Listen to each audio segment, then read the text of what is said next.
Did you know that buying your first apartment in the USA with little money down is possible? It might seem like an impossible task, especially with today's real estate market, but I'm going to show you how it can be done. Stick around because we're going to explore some government programs and financing options that can help you make your homeownership dreams come true, even with limited funds. When it comes to buying a home, the first thing most people think about is the down payment. Typically, you need to put down a significant amount of money up front, and many buyers assume this means they have to save for years. But don't worry, that's not always the case. Even with limited savings, there are ways to get into a home. The key is understanding your options and taking advantage of the programs that exist to help first-time homebuyers and those with low to moderate incomes. First, let's talk about the FHA loans, which are backed by the Federal Housing Administration. These loans are designed specifically for first-time homebuyers who don't have a lot to put down. With an FHA loan, you can purchase a home with as little as 3.5% down. That's right, just 3.5%. This program is available to people with credit. Scores as low as 580, so even if your credit history isn't perfect, you still have a chance to qualify. FHA loans have become one of the most popular options for buyers who don't have a large amount of cash saved up for a down payment. Next, let's talk about VA loans, which are available to veterans, active duty military members, and their families. If you've served in the military, you may be eligible for a VA loan, which is one of the best options available. Why? Because VA loans require no down payment. That's right. You can get into your new home without having to pay anything up front.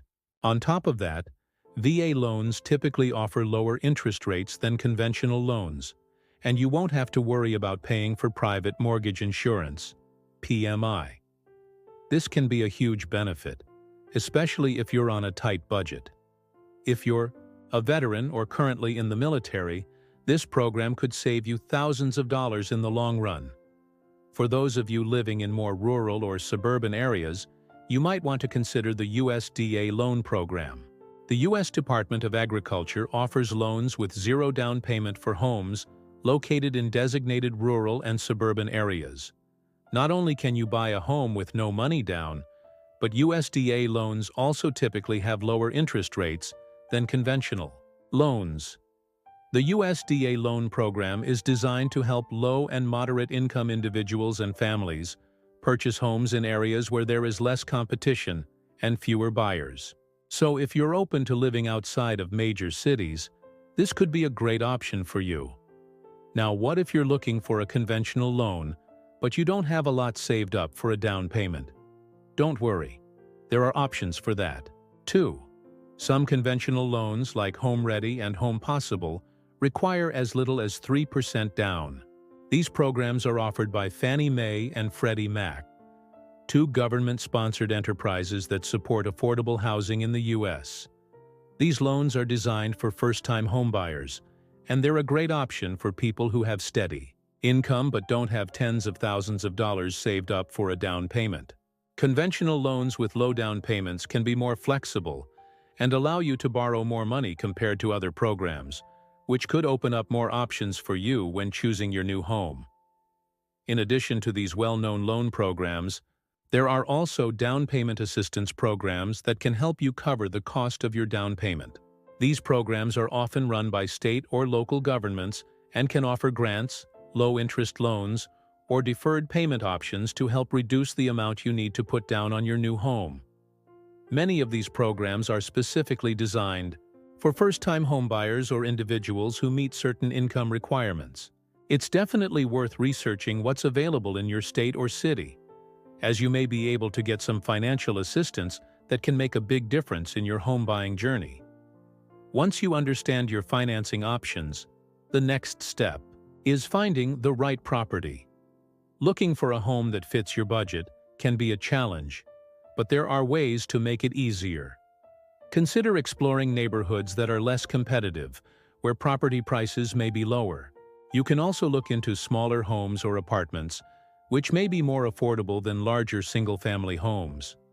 Websites like Zillow, Realtor.com, and Redfin are great tools to help you search for homes in your price range and filter out the ones that don't fit your budget.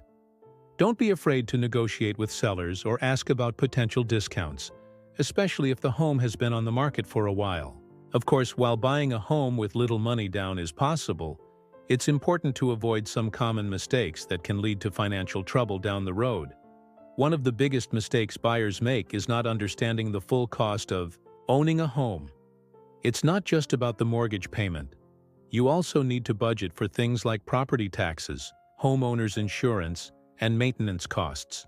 These expenses can add up quickly, so make sure you're prepared for them. Another mistake to avoid is failing to read the fine print in your loan agreement. It's important to understand the terms of your loan, including the interest rate, repayment schedule, and any fees that may be associated with your loan. Be cautious about hidden fees, such as high closing costs or expensive insurance premiums, that can increase the total cost of your loan. Lastly, be careful when choosing your lender. Shop around and compare offers from multiple lenders to make sure you're getting the best deal. Don't be afraid to ask questions and clarify anything you don't understand. If you found these tips helpful, don't forget to subscribe for more videos on home buying and personal finance.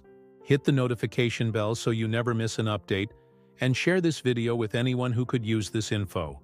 If you have any questions or want to share your own experience, leave a comment below. Thanks for watching.